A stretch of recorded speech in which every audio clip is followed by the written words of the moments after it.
Genesis 21.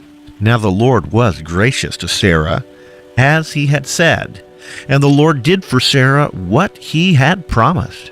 Sarah became pregnant and bore a son to Abraham in his old age. At that very time, God had promised him. Abraham gave the name Isaac to the son Sarah bore him. When his son Isaac was 8 days old, Abraham circumcised him, as God commanded him. Abraham was 100 years old when his son Isaac was born to him.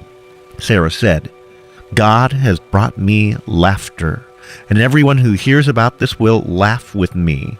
And she added, Who would have said to Abraham that Sarah would nurse children? Yet I have borne him a son in his old age. The child grew and was weaned, and on the day Isaac was weaned, Abraham held a great feast. But Sarah saw the son whom Hagar the Egyptian had borne to Abraham was mocking him. And she said to Abraham, Get rid of that slave woman and her son, for that slave woman's son will never share in the inheritance with my son Isaac. The matter greatly distressed Abraham, because it concerned his son. But God said to him, Do not be so distressed about the boy and your maidservant. Listen to whatever Sarah tells you, because it is through Isaac that your offspring will be reckoned. I will make the son of the maidservant into a nation also, because he is your offspring. Early the next morning, Abraham took some food and a skin of water and gave them to Hagar. He set them on her shoulders and then sent her off with the boy. She went on her way and wandered in the desert of Beersheba. When the water in the skin was gone, she put the boy under one of the bushes. Then she went off and sat down nearby, about a bow shot away, for she thought, I cannot watch the boy die. And as she sat there nearby, she began to weep.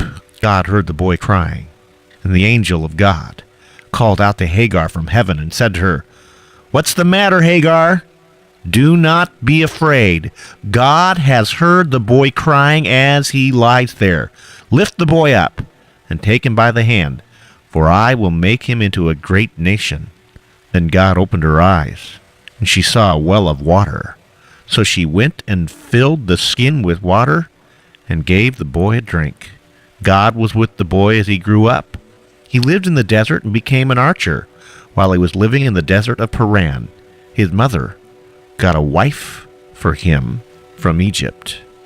At that time, Abimelech and Phicol, the commander of his forces, said to Abraham, God is with you in everything you do. Now swear to me, here before God, that you will not deal falsely with me or my children or my descendants. Show to me and the country where you are living as an alien the same kindness I have shown to you. Abraham said, I swear it. Then Abraham complained to Abimelech about a well of water that Abimelech's servants had seized. But Abimelech said, I don't know who has done this. You didn't tell me, and I only heard about it today. So Abraham brought sheep and cattle and gave them to Abimelech, and the two men made a treaty. Abraham set apart 7 ewe lambs from the flock.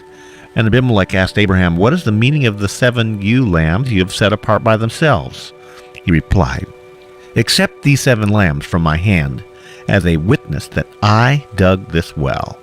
So that place was called Beersheba, because the 2 men swore an oath there. After the treaty had been made at Beersheba, Abimelech and Phicol, the commander of his forces, returned to the land of the Philistines.